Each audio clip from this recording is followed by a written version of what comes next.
devenir une bonne vendeuse? Cette question, un jour ou d'autre, on a tous pensé. Pour vous qui êtes entrepreneur, pour vous qui êtes vendeuse, et pour vous qui pensez à être vendeuse ou à entreprendre quelque chose, donc comment devenir une bonne vendeuse est vraiment quelque chose que nous devons savoir. Est-ce facile de devenir une bonne vendeuse? Si, il y a des personnes qui sont nées vendeuses, il y a des personnes qui arrivent rapidement à convaincre quelqu'un à faire acheter des choses que cette personne n'aime pas. Mais pour devenir une bonne vendeuse aussi, il y a des gens qui trépuchent, des gens qui ne savent pas comment vendre. Parfois c'est dommage, les gens ont des bons produits, mais ils ne sachent pas vraiment comment vendre leurs produits. C'est vraiment dommage de passer à côté de cela parce que devenir une bonne vendeuse, mes amis, ça prend. Premièrement, pour devenir une bonne vendeuse, on doit travailler, avoir de l'engagement, de la persévérance, parce que convaincre quelqu'un à acheter une chose n'est pas facile et surtout ça dépend de la personne que vous allez trouver en face de vous. Une bonne vendeuse nécessite du travail, de l'engagement, de la persévérance, de la patience et aussi beaucoup de courage. Si vous êtes passionné de ce que vous faites, vous voulez le vendre, vous devez être en mesure de passer par là. Voilà, patience, persévérance, courage, détermination, ce sont les qualités d'une bonne vendeuse. Et aussi, il est essentiel de connaître les produits. Vous ne pouvez pas vendre une chose que vous n'utilisez pas. Vendre une chose que vous ne connaissez pas. Ça, par exemple, vous vendez voilà, crème pour la peau, du lait corporel, vous vendez des parfums et tout. Il faut déjà sentir l'odeur, savoir de quoi cela est fait avant d'aller proposer ça à quelqu'un. Donc, vous devez savoir, connaître, capable de décrire le produit ou les produits en question. Parce que si vous n'arrivez pas, parce que quand vous allez vendre quelque chose, les amis, on va vous demander pourquoi cette chose, et ça c'est fabriqué avec quoi. Donc vous devez être en mesure de répondre à cette question. Donc il faut savoir, connaître, comprendre les fonctions du produit. Vous devez aussi chercher à établir une relation de confiance. Donc il faut chercher par rapport à la personne en question, par rapport à la cliente, par rapport à la façon dont vous allez aborder cette personne, qu'est-ce que cette personne aime vraiment. Quand quelqu'un rentre dans votre magasin, par exemple, pour acheter un vêtement, vous allez voir cette personne. Oh madame, qu'est-ce que vous cherchez? Vous posez des questions. Quel type de vêtements que vous cherchez? Pour quelle occasion?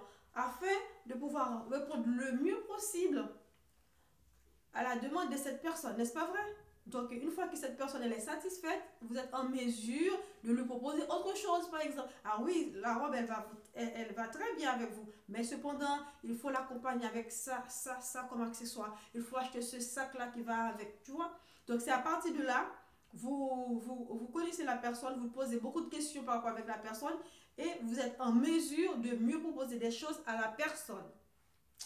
Aussi, il faut être proactive.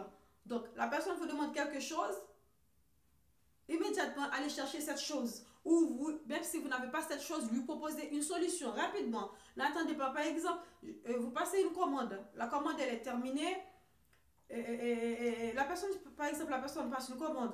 Vous n'avez pas le produit dans votre magasin.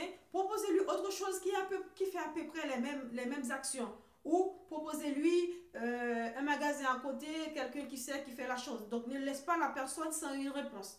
Donc, il faut vraiment être proactif si vous voulez être une bonne vendeuse. Parce que cette personne va dire elle-même, même si il n'avait pas ce produit, mais il m'a conseillé d'aller quelque part. Il m'a conseillé un autre produit qui fait les mêmes choses. Donc, une personne qui cherche à acheter quelque chose a besoin d'une solution. Donc, toi en tant que vendeuse ou vous en tant que vendeuse, vous devez être en mesure de trouver la solution pour cette personne. C'est votre boulot. OK? Après, il faut être persuasif. Par exemple, comme les vendeurs de terrain. Ça veut tout dire. Lorsqu'ils vous collent quelque chose, le terrain est à vendre. Il faut l'acheter. Et il y a d'autres choses, il y a d'autres gens qui ont besoin de ce terrain-là. Il y a d'autres choses, et d'autres gens qui ont besoin de ça, qui me donnent beaucoup plus d'argent pour ce terrain-là, qui me donnent beaucoup plus d'argent pour cette maison-là. Mais comme on est amis, comme je vous connais, comme c'est quelqu'un qui m'a proposé d'aller vers vous, donc j'aimerais que c'est vous qui achetez cette chose. Et moi, c'est vous qui achetez ce terrain ou cette maison. Donc, les gens, ils vous collent à la peau. Il vous suit comme un toutou, comme un chien fidèle. Donc, il faut être persuasif lorsque vous vendez. Vous devez vendre cette chose, présenter la personne. C'est comme si cette chose-là est faite pour la personne. C'est comme ça que vous devez présenter votre produit. Par exemple, cette robe-là, ça va vous trop bien.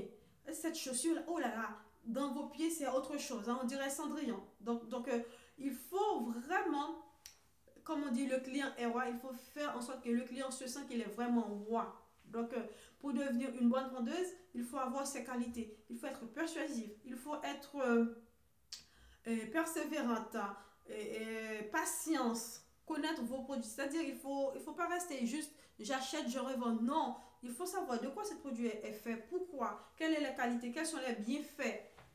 Et aussi, parfois, il faut même aller plus loin, demander à la personne, est-ce qu'elle est allergique avec telle ou telle chose? Si oui, j'ai d'autres choses à vous proposer et tout. Ou aussi, par exemple, à l'occasion des fêtes de Noël ou de la Saint-Valentin, proposer des diminutions de prix, proposer voilà, des achats regroupés, proposer des soirées par exemple pour les vendeuses à domicile, proposer des soirées avec un petit apéro et en même temps vous présenter les produits. Il faut mettre de l'ambiance par rapport aux produits que vous vendez et puis mettre à l'aise les gens. Déjà, les gens quand ils se sentent à l'aise avec vous, ils n'hésitent pas à acheter. Surtout, mais c'est vraiment quelque chose, vous allez voir, ça roule, ça coule. Quand les gens sont à l'aise, ils sont bien face à vous, ils vont acheter, ils vont recommander vos produits à d'autres personnes. Donc, pour être une bonne vendeuse, c'est pas automatique. Il y a des gens qui ça glisse naturellement, mais il y en a d'autres personnes, il faut vraiment travailler sur ces points-là afin de pouvoir vendre vos produits.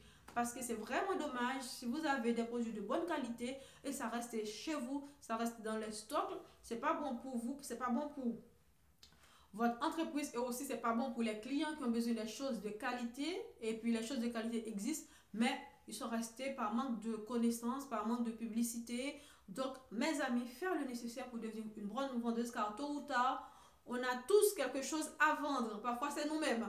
Merci.